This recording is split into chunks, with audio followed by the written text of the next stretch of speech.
بسم الله الرحمن الرحيم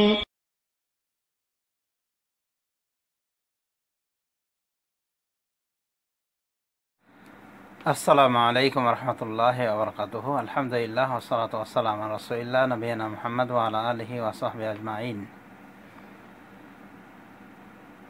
আম্মা বাদ, ইটালি থেকে আমাদের দিনী ভাই আব্দুর রহমান সাহেব জানতে চেয়েছেন যে একখানা হাদিস রয়েছে জানাজা সালাত আদায় করার ফজিলত বিষয়ে, যে জানাজা সালাত আদায় করলে এক কিরাত নেকি পাওয়া যায়, আর ওই কিরাত নাকি ওহুদ পাহাড় সমপরিমাণ নেকি। ওই কিরাতের পরিমাপ হলো ওহুদ পাহাড় সমপরিমাণ। তো এই হাদিসটা সঠিক কিনা জানতে চেয়েছেন আমাদের আব্দুর রহমান ভাই।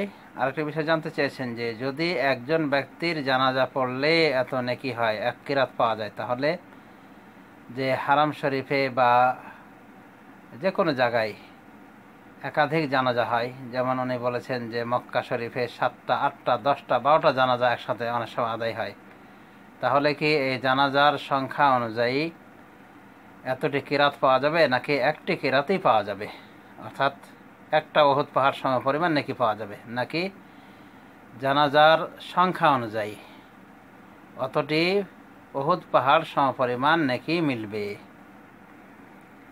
এই ছিল আমাদের প্রিয় দিনী ভাই আব্দুর রহমান সাহেবের প্রশ্নটা অত্যন্ত সুন্দর, জাযাহুল্লাহ খায়রান। এর জবাব হলো যে এই কথাটি সঠিক। প্রথম প্রশ্নের উত্তর হলো যে হ্যাঁ, এটা সঠিক যে জানাজা আদায় করলে এক কিরাত সওয়াব পাওয়া যায়, এবং এক কিরাতের বর্ণনায় রাসূলুল্লাহ সাল্লাল্লাহু আলাইহি ওয়াসাল্লাম বলেছেন আসগরুহুমা মিসলু উহুদ। আগে বলেছেন যে ব্যক্তি জানাজা মান সাল্লা আলা জানাজাতিন ওয়ালাম ইয়াতবাহা ফালাহু কিরাতুন, যে ব্যক্তি জানাজা সালাতের উপরে যে ব্যক্তি জানাজা সালাত আদায় করবে, মানে লাশের উপর জানাজা পড়বে, ওয়ালাম ইয়াতবাহা কিন্তু আর অনুসরণ করে গেল না ওর সাথে সাথে কবর পর্যন্ত, ফালাহু কিরাতুন, তাহলে তার জন্য রয়েছে এক কিরাত নেকি। ফাইন তাবিআহা ফালাহু কিরাতান, আর যদি জানাজার অনুসরণ করে, মানে জানাজার লাশের পিছে পিছে যায় মানে দাফন করার জন্যে, তাহলে তার জন্য 2 কিরাত রয়েছে। কিলা আমাল কিরাতান, বলা হলো 2 কিরাত কি জিনিস? উত্তরে রাসূলুল্লাহ সাল্লাল্লাহু আলাইহি ওয়াসাল্লাম বললেন আসগরুহুমা মিসলু উহুদ। এই 2 কিরাতের সব থেকে ছোট কিরাতটি হলো উহুদ পাহাড়ের মতো, মানে উহুদ পাহাড় তো একটা বিশাল পাহাড়, তারপরে বলা হচ্ছে এই 2 কিরাতের যেটা ছোট কিরাত এটাই উহুদ পাহাড়ের সমপরিমাণ। আল্লাহু আকবার। হাদিসটি যারা দেখুন সহিহ মুসলিম 2235 নম্বর হাদিস। এখানে স্পষ্টই উহুদ পাহাড়ের কথা বলা হয়েছে। বুখারীতে এসেছে হাদিসটি, যেমন রাসূলুল্লাহ সাল্লাল্লাহু আলাইহি ওয়াসাল্লাম বলেছেন, সহিহ বুখারী বর্ণনা, মান শাহাদাল জানাজাতা হাত্তা ইউসাল্লা আলাইহা ফালাহু কিরাত, যে ব্যক্তি জানাজায় উপস্থিত হবে এমনকি তার উপরে জানাজা আদায় করা হবে, মানে জানাজা আদায় করা পর্যন্ত যে ব্যক্তি জানাজায় উপস্থিত থাকবে, ফালাহু কিরাতুন, তার জন্য রয়েছে এক কিরাত। ওমান শাহেদা হাত্তা তুদফানা, আর যে উপস্থিত থাকবে দাফন করা পর্যন্ত, কানা লাহু কিরাতান, তাহলে তার জন্য রয়েছে 2 কিরাত। কিলা আমাল কিরাতানে, বলা হয়েছিল 2 কিরাত কি জিনিস? কল, উত্তরে বলেছিলেন রাসূলুল্লাহ সাল্লাল্লাহু আলাইহি ওয়াসাল্লাম মিসলুল জাবালাইনিল আযীমাইন, এই 2 কিরাত হলো বিশাল 2টি পাহাড়ের সমপরিমাণ।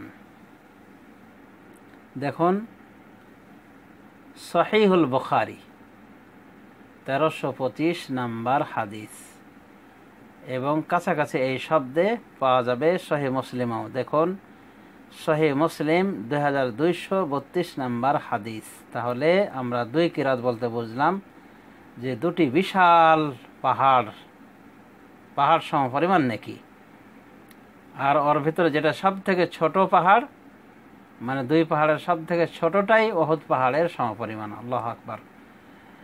এবার আসি আমরা আব্দুর রহমান ভাইয়ের দ্বিতীয় প্রশ্নের দিকে।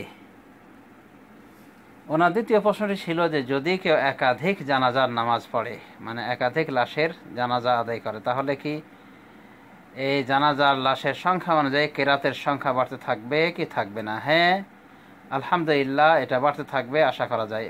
এভাবে ওলামায়ে দ্বীন ফায়সালা দিয়েছেন এবং হাদিসের বাহ্যিক শব্দ এদিকে ইঙ্গিত করে। কারণ রাসূলুল্লাহ সাল্লাল্লাহু আলাইহি ওয়াসাল্লাম বলছেন, যে ব্যক্তি জানাজায় উপস্থিত হবে, মানে যে কোনো জানাজায়, এবং নামাজ পড়বে, তার জন্য এক কিরাত।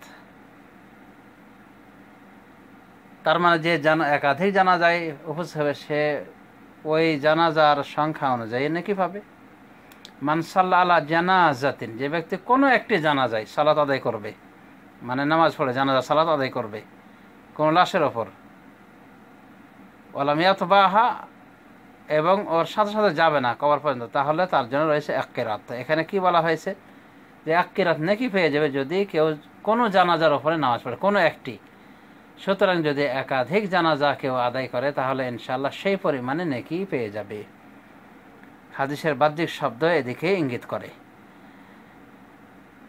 শেখ বিন বাজ রহমতুল্লাহ আলাইহিকে জিজ্ঞাসা করা হয়েছিল, যিনি সৌদি আরবের গ্র্যান্ড মুফতি এবং লাজনা দায়মা স্থায়ী ফতোয়া বোর্ডের চেয়ারম্যান ছিলেন, দীর্ঘদিন যাবৎ আমরণ চেয়ারম্যান ছিলেন।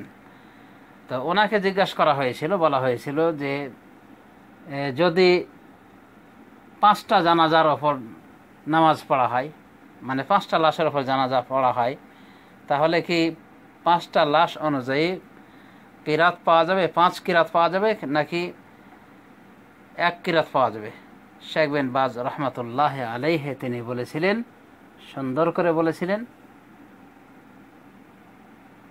যে নারজু লাহু কারারিতা বিআদাদিল জানাইজ, আমরা আশা করি যে উনি জানাজার লাশের সমপরিমাণ, লাশের সংখ্যা পরিমাণ কিরাত পেয়ে যাবে, এটা আমরা আশা করছি।